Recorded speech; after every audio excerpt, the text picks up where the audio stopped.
Welcome to Atlantic Television Network Society Watch. This is a program when we ventilate the societal issues, give them aggregate attention, with a view to provide solutions that will benefit humanity. On today's Society Watch, we'll be discussing numbers of issues starting from Ebonyi State. Government gives 2 billion naira to 100 communities for development. On corruption, NNPC don't want subsidy scam to end. That's from Emir Sanusi. On economic hardship, leaders warn Nigerians against planned protests. On drug trafficking, officer 3 orders arraigned over illicit substance. These are the issues we'll be looking at today. You can join us on all our social media platforms, Facebook and YouTube, Atlantic Television Network, Instagram and TikTok, Atlantic TV Network 1, X Atlantic TV Net. You can also watch us live on our website, atlanticnetwork.tv. We return after this short break.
We just vote for government, but we not get good governance. At all. Road so in no day. This message is brought to you by the Aki Fadahi Foundation, the Macclesfield Foundation, and with broadcast support from Atlantic Television Network. Kasali, I hope so my car don't I get it.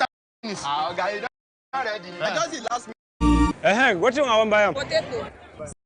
Small basket. From the line across the ocean.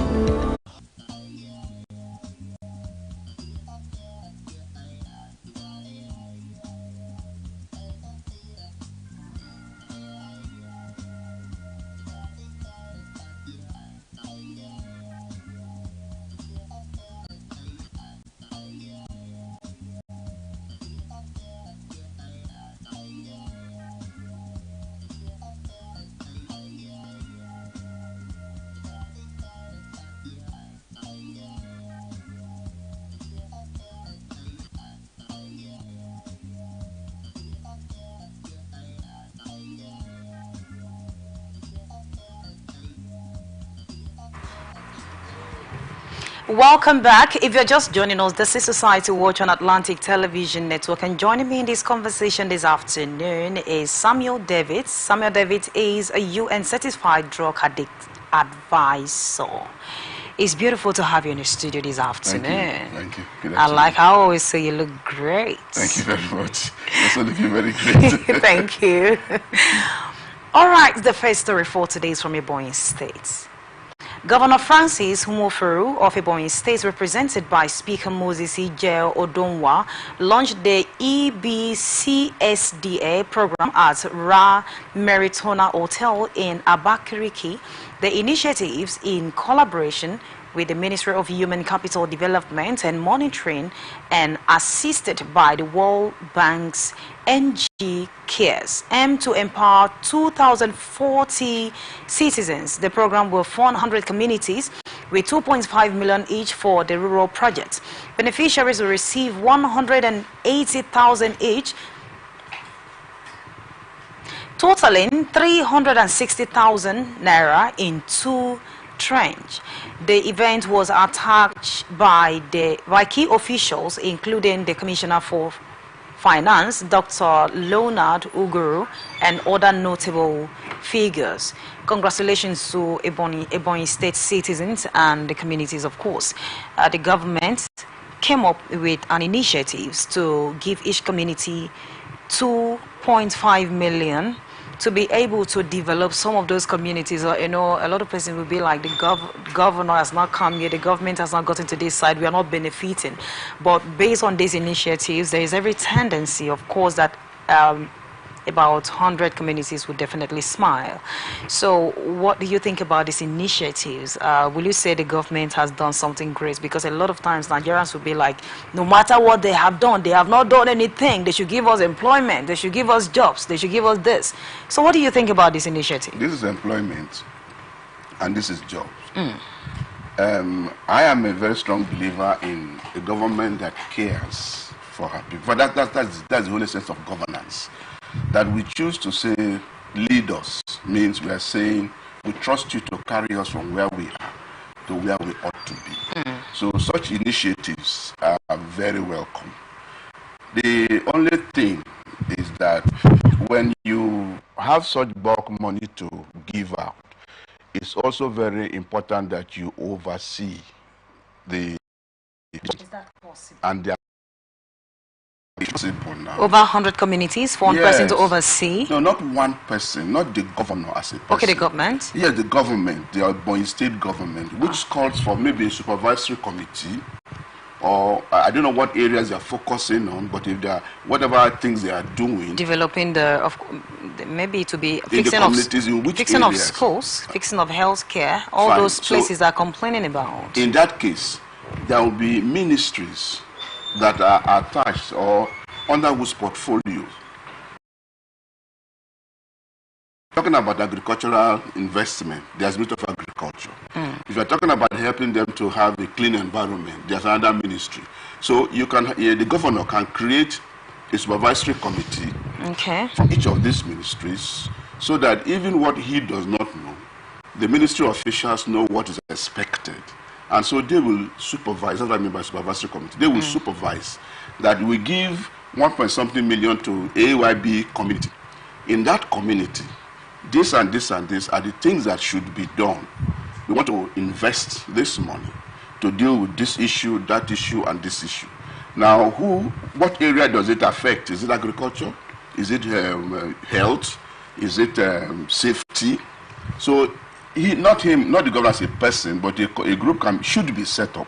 Otherwise, if you just give out money to CDC leaders, community development leaders, and you expect them to disburse it to individuals, there will be a problem. Okay, now,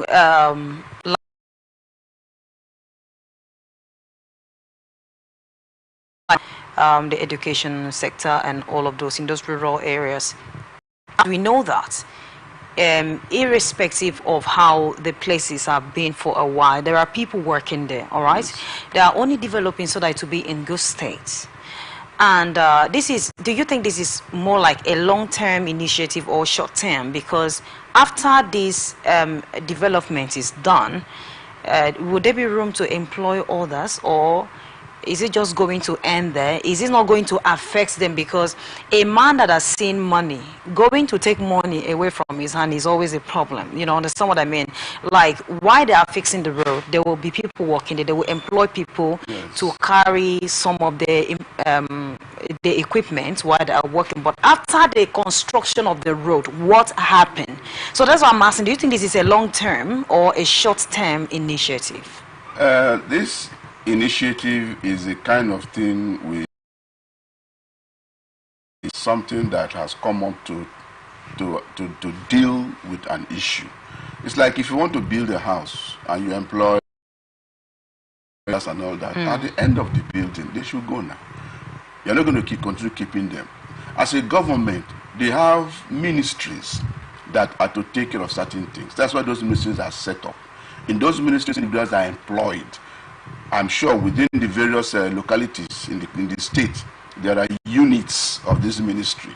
So if, for the sake of development, we have this immediate intervention, where some individuals will be involved, they will earn money, they will provide service, it will be for, I think, it will be for the duration of the work.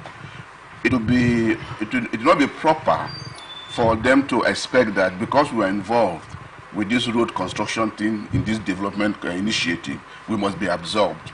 So how would the community people benefit from this after the short-term initiative? If you make a good road in the community,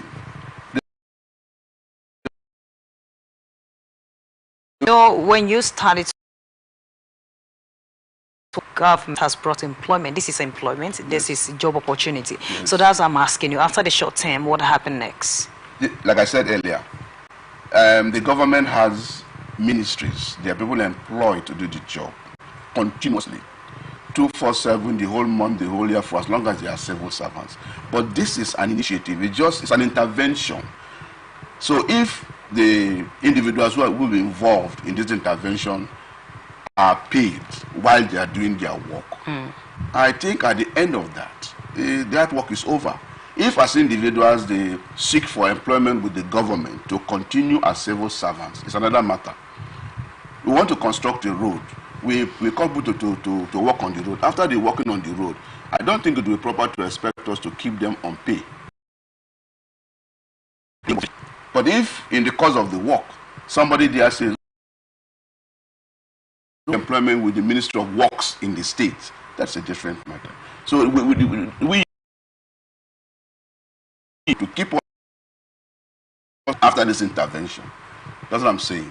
All right, it is a beautiful initiative, like we rightly talked about, and we also know that there are this set of individuals we call those who vandalize government infrastructure. And we know that in some states, the government, they put a whole lot they can to make sure they beautify the place, and then there are some I don't want to use a particular name, individuals that comes in to then destroy these good things that the government has done.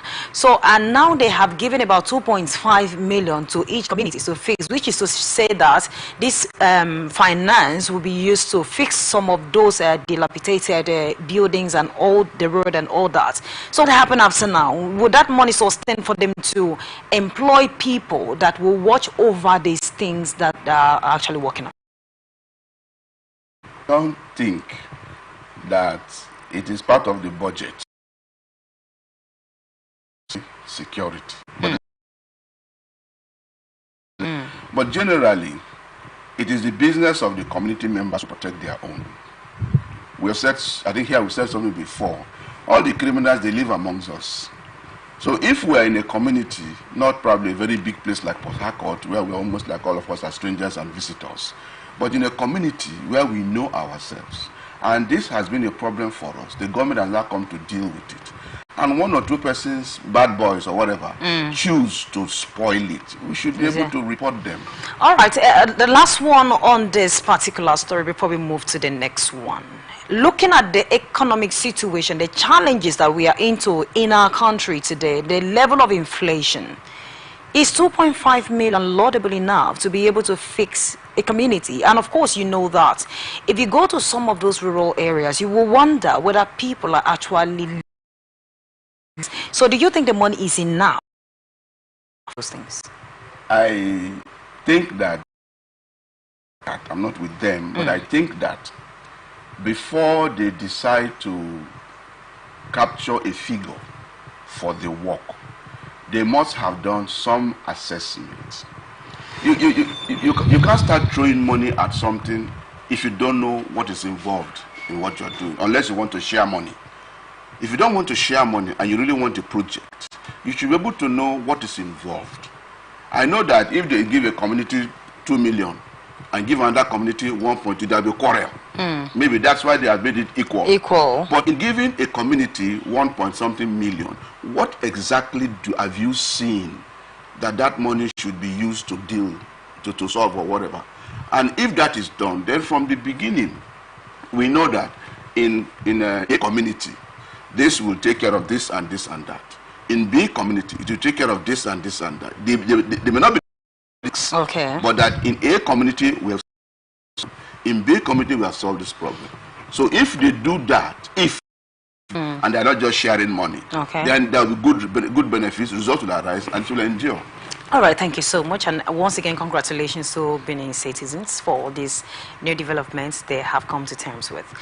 And the next story for today, 16th Emir of Kano Mohammedu Sanusi II defend Alhaji Aliko Dangote's purchase of dollars had low rates for his refinery project, stating that Dangote's brought dollars at the same rate the Central Bank of Nigeria, CBN, offered to everyone at that time. Sanusi argued that rising forex for a refinery is justified given its economic impact compared to other enterprises.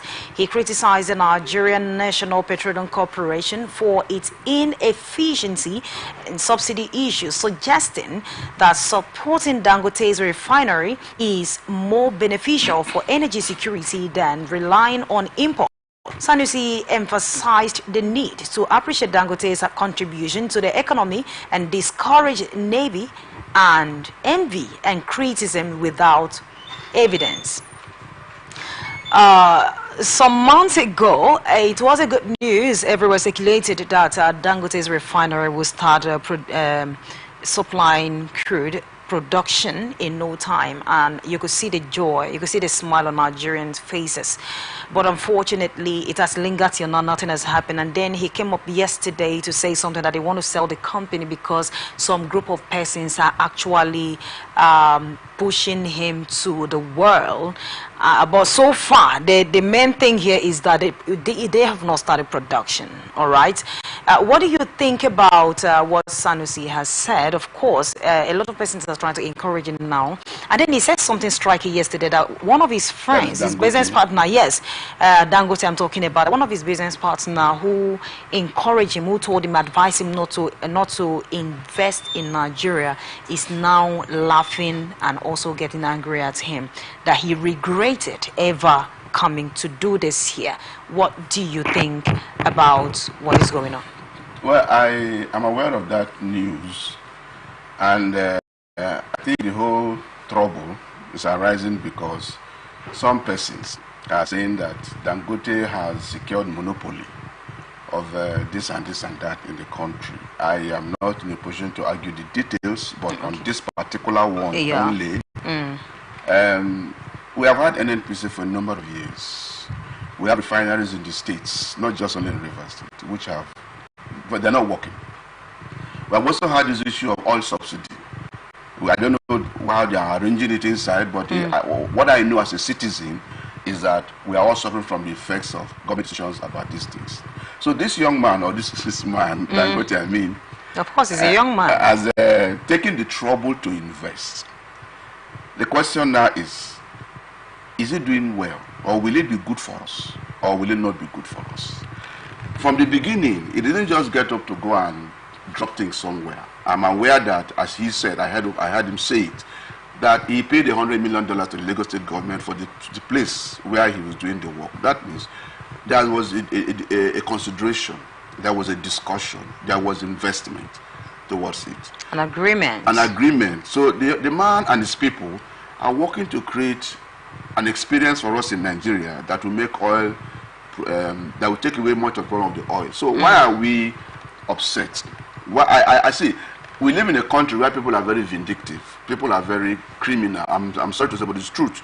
You can't be sure of the intentions of some persons when they talk, because you don't know what they are planning to do. But he also said, Sanusi and the Emir of Kano said that NNPC, that they are not ready to end the subsidy scam. What do you think about his opinion? there is there is so much going on. What are the so much? That's how we are here. So yeah. From what I see, okay. there's so much going on in this country that you need to be in a meeting with some persons to find out what is true and what is not true. What is not true. As a citizen, what I have been told by my president is that subsidy is not going on. Just yesterday, I don't know how true it is, but there was this social media whatever that said, oh, they talk with oil people, excuse me, they talk with oil companies said they're not part of subsidy that and subsidy this. I don't really know. I will take what President Tinubu has told Nigerians, okay, that there is no more oil subsidy business, because his argument also was that it was drain the economy, it was something people are using to steal money and all that. I really don't know. But NNPC should look at themselves first. If they had done their due diligence, if they have done what they are supposed to do, all these matters won't arise. What are they supposed to do? Refineries not working for how many years? You have people, and by budgeting, they are paying people month after month after month in a place that was not functioning. So if they had done what they are supposed to do, Dangote will not be here doing what he wants to do. And there will be no matter of oil. We have oil in the ground. We have refineries. We have men and women who can do the work of bringing this oil out. We are like some other countries that have oil and they're using their oil well. We have not done our own well. And they also said that they will continue importing oil from outside because Dangote Sunday hasn't met the standard. See, I think there is a group of individuals, okay, who are there to do whatever they are able to do within this economy, within the Nigerian system, to get what they want to get and do what they want to do. Why would somebody have the boldness, and the NNPC staff, to come and say that they are going to be subsidy when the president has said that there's no subsidy? What's going on? Is it the president that is supposed to speak to us, or the NNPC staff? Are you saying that the president did not have any discussion with the people at the NNPC before he made the statement? And if he has made that statement and by policy he's sticking to what he has said, how will NNPC continue to pay subsidy? How will it happen? You see, so there's something is not clear. Not clear. They're not telling us something. Something is going on. You know, there are some people who are not employed. They don't do any daily job. They live by government. All the criminalities that we talk about is very small compared to what they do. That's what you think? Yes, well, that's what I think. That's what you think. Just own it. That's what I think because of what we have heard. Okay. There are individuals who do not. They are not engaged in any kind of serious business. They don't leave the house one day, go to the office and produce. They are not doing any productive adventure in this country. But they are the millionaires. They are the people who have all the fun. Because this government problem is what they milk. They milk whatever situation that is government, this government, that. Well, based on that, the world is evolving. So anyone can stay anywhere as long as you have your laptop and do what you have to do. Okay. Then this before now you must go to the site, but now it's not like that. I think things are just changing. All right, this is Society Watch on Atlantic Television Network. We'll just go on a very short break. Do stay with us.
Driver, why you just a jack?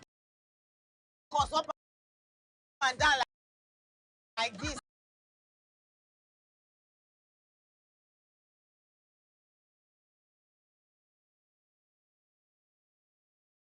Now. I hope nobody got it.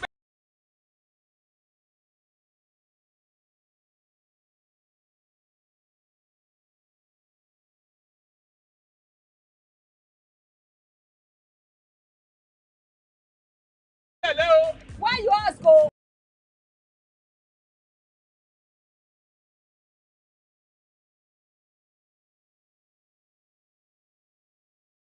Because this road where they see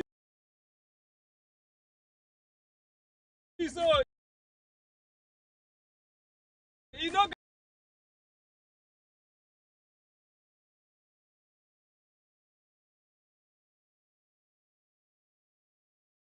guarantee safe delivery. Oh.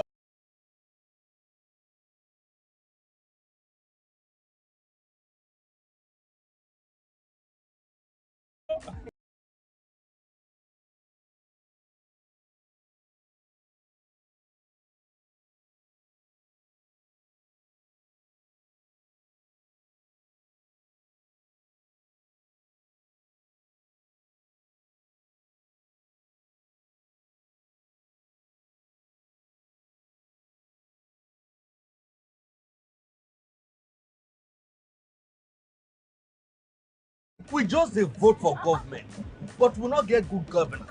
Road so e no dey, light o usai, the infrastructure nko e come turn to be forbidden fruit for the city. Corruption, spoil everything.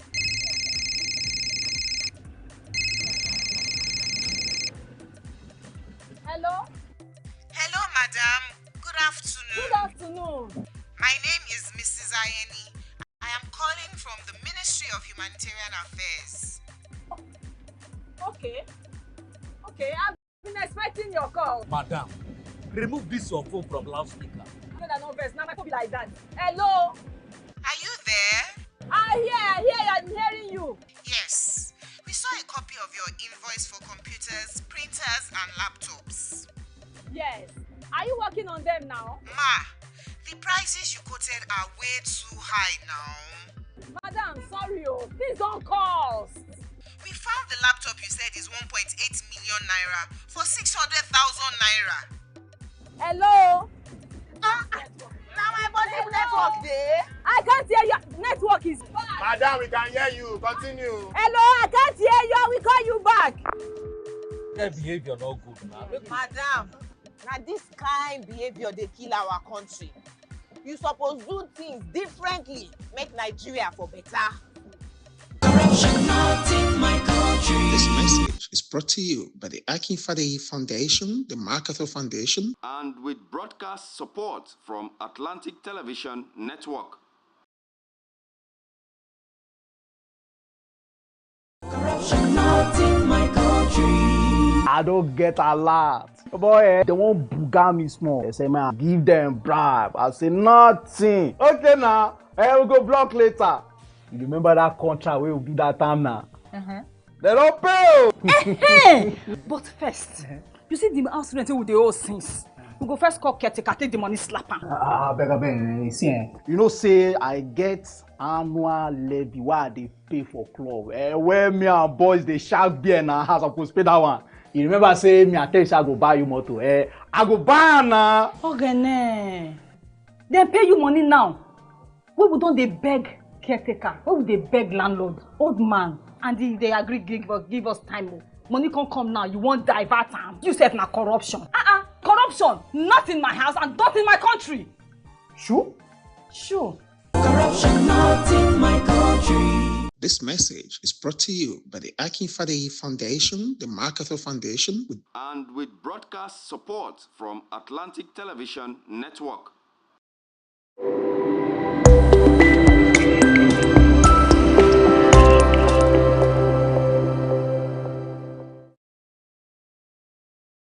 From the line across the ocean to the land beyond the mountains, through the Sahara, we bring on-spot news, live analysis, expert discussions on trending stories in politics, business, social economy, sports, and documentary.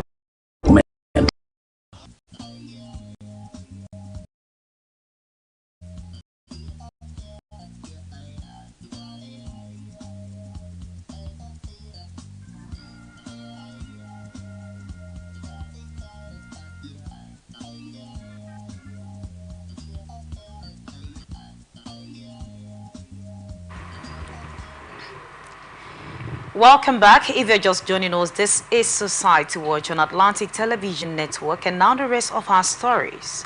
On economic hardship, President Bola Tinubu urged Nigerian youth to refrain from planned protest against the federal government's economic reforms, emphasizing patience and commitment during this period. Represented by Secretary to the Government of the Federation, George Akume, Tinubu highlighted the danger of protest and violence, citing the experience of India and Sudan.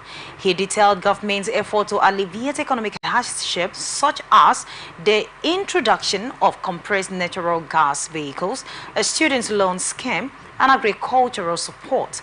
At the National Council of Traditional Rulers meeting, the Sultan of Sokoto, Alhaji Sahadu Abubakar III, advocates for dialogue over violence, while the Oni of Ife, Dr.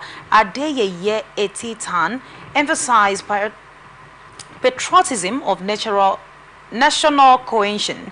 The chairman of the Code of Conduct Tribunal, Dr. Amansara Omar Kogo, called for the restoration of the traditional institution roles in the Constitution to preserve social cultural values. Okay, the leaders in our country, actually urge youths to disembark on the planned protest, especially in that case of FCT. And it seems that the Nigerians already have this mindset that it's only protest that can convey the important message they have to our leaders, because most times when they don't come out to protest, they don't come out to speak, when their voices are not heard, it looks like they are comfortable. So this is the way Nigerians are trying to show the leaders that they are comfortable. But again, so far, each time protest is being carried out, the demand is not always what it seems to be. If they are demanding for 5, it's always 1 or 2. So what do you think about what our leaders have urged you to do? Because it seems at this time, the workers are saying, anyone asking you not to protest is your enemy. And the leaders are saying, do not protest because there are dangers to this. What's your take on these issues? Protests, peaceful protests, that is. Peaceful protests. Yeah, of course. Is one of the principles of democracy, or the practice of democracy. It is not starting with us as Nigerians. All over the world, people can, in a democracy that is, people can say, this is what is happening, we don't like it. Just recently, and it's still ongoing, Israel-Hamas war. In America, there are a lot of protests. Even sometimes the police would even be guiding the protesters because of this peaceful, it's orderly. We cannot ask that in a democracy, if we are a democracy, that people should not protest. It's not. We are not in a country where people can talk. You're saying that's not possible, that whether they are advising youth or not? No. I'm saying that as a matter of principle, okay, that people should be, we should accept and recognize that peaceful protest is part of the things that we live by as a democracy. This same President Tinubu, when Jonathan was president, was he not the founder, mover, leader, and director of Save Nigeria or whatever? Did he not himself call for protest when at that time the government appeared to be doing the wrong thing? Why is it saying that there should be no protest? If you don't want us to protest, show us, tell us it's been there for about a year.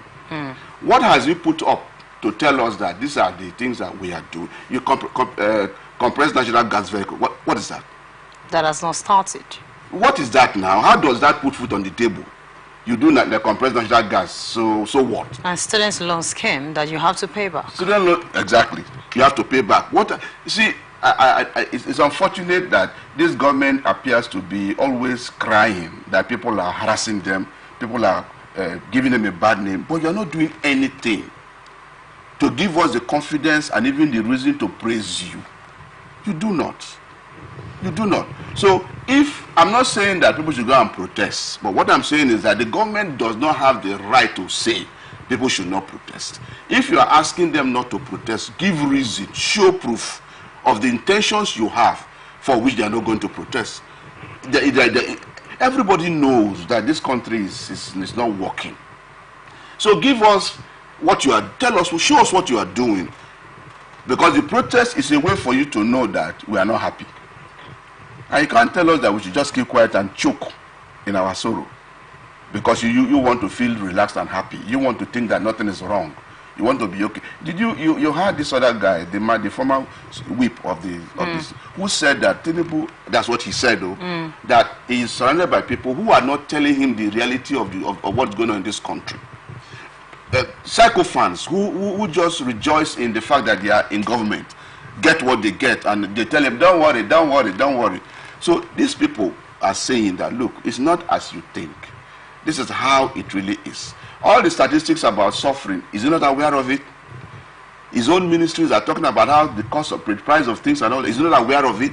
So if you say we should not strike, then give us reason not to strike. Don't just say don't strike. Because you yourself has been a proponent of strike in the time when you felt government was not working well. What is good for the goose is good for the gander. If you think that protest is a way that government should be forced to listen, of course, allow them to protest so that you too will listen. Okay, so I remember when Governor Zulum said that people should not protest, that they are very much aware of their hardship in the country, that they know what is going on, that they shouldn't protest. And now the president and other leaders are equally joining in the same chorus, that people shouldn't protest to avoid the danger that is attached to it, that comes with it. And then workers are saying, protest. If they said you shouldn't, it means that these people do not like you, they are your enemies. And now I'm asking you, what do you think Nigerians should do at this point? Should they be patient according to what the president said, that they should be patient, wait for things to get better without protesting? What is your advice to them? You see, there's a danger, yes, in protesting, because we all know what happened before, when the people were killed by their own government for protesting. I am also aware, I think that it will be repeated, because somebody will now come and say, oh, you are putting somebody's life in danger, you are trying to harass somebody, so police are protected, or somebody will suddenly misfire and gun will explode and people will die. That danger is there. But I think it is because of the lack of empathy with what is happening in the economy. We have a country where we are crying about how things are going, and we hear, they didn't investigate, but we hear $150 billion plane for the president. Oh, 45 billion naira to repair, renovate a house. You give us proof that we shouldn't worry because you are working on it. Let us see evidence that you are taking care of agriculture. This is what I want to do. This is what we are going to do. In social time, it will be like this. Give us evidence. That's what nobody wants to go outside and be shot at by the police to die. But if you are not doing that, and all you will see is you having fun while we are unhappy, then don't tell us not to strike. Like I said, I'm aware that some trigger-happy people can probably start killing people. I know. That is the danger in it. But the principle that people can peacefully protest should be allowed. All right. Thank you so much, Engineer Samuel. And now let's come to your area of concentration. And this one is on drug trafficking. National Drug Law Enforcement Agency arraigned Senior Immigration Officer Benga Akomolafe and 3 others at the Federal High Court in Lagos for trafficking methamphetamine and cannabis. Akomolafe, alongside Babatunde Olufemi, Nwadoegze Amechi, and Wosu Cyril, faced 9 counts of conspiracy, unlawful possession, importation, and dealings in prohibited substances. The group was arrested on May 21, 2024 at Murtala Mohammed International Airport, while the 3 co-defendants pleaded guilty. Akomolafe denies the charges and was granted bail of 10 million naira. The guilty trio will receive a 4-year sentence and 9 of fine of 2 million per count. The trial for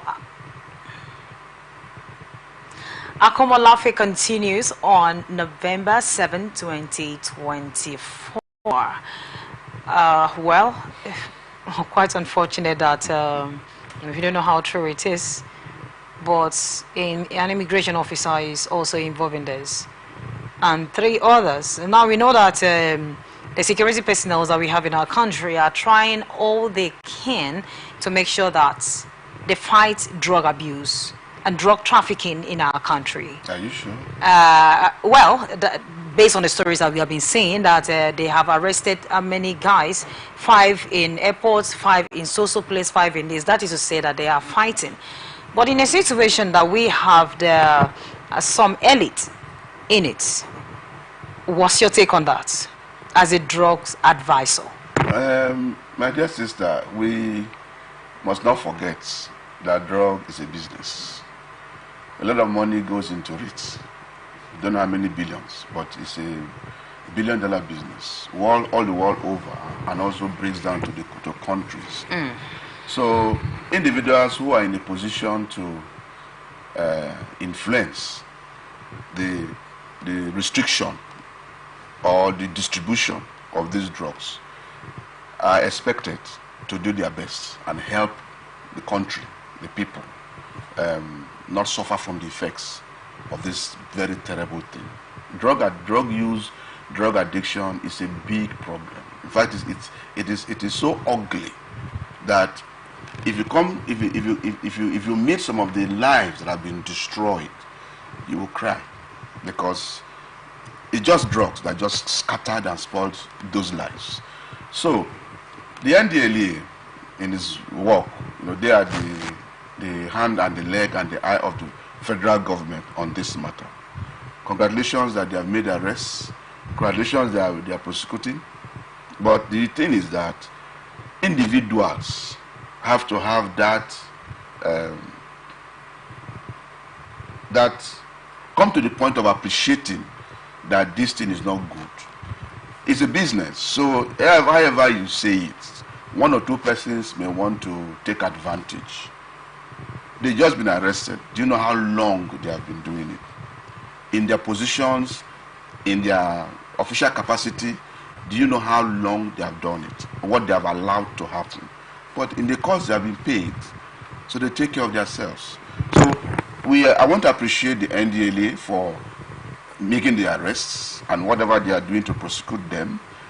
But it's also for us as individuals to be able to say, this is not good, let me not do it. I've known somebody, one time at Abunima Wharf here in Port Harcourt, I was on this matter, and I met somebody who was cutting it for sale. Cocaine was. It's like for sale. So I said to him, I said, this thing you are doing, I hope you know that it's damaging lives. He said, yes, I know, but what do you expect me to do? Now how to do business. Do I have to go and carry gun? That's what I'm saying. So they know that these things they are doing are damaging, but they made a choice, and they're choosing to continue with it. I've told you before, there are drug barons who support individual users to go on treatment. There are drug barons who will fight you for coming to the joint to say people should stop using drugs. So it's a choice.